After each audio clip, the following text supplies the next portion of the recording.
ગેટા પાસે સારું મકાન નહોતું ને રહેવા ઘરે સારું નહોતું ને દાણાય નહોતા ને એવી પરિસ્થિતિમાં જીવતા હતા, પણ મા બાપ બાપુ કોઈને ભારે ન પડ્યા. અને અત્યારે આ ભણતર તમે જુઓ તો ક્યાંયનું ક્યાંય પહોંચ્યું, વિજ્ઞાન ક્યાંય પહોંચ્યું, પણ મા બાપ જ કોઈને પહોંચતા નથી. પછી કે આ શું નડતું હશે, જાઓ ભૂવા પાસે શું નડતું હોય જોઈ દે દાણા. તમે કર્યું તમને ન ખબર હોય હું નડે છે. અરે માની તાકાત ભલામણા એવડી હોય કે બાપુ એક લોહીનું દૂધ કરીને તમને ને મને પાઈને આ જીવનમાં તમારો મારું આ જીવન એક જિંદગી જીવાડતી હોય.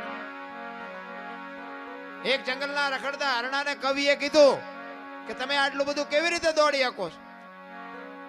અને હરણાનું બચ્ચું બોલ્યું હતું ભાઈ કે કવિરાજ તમારે સાંભળવું છે અમે કેવી રીતે દોડી શકી છીએ? તો કે હા.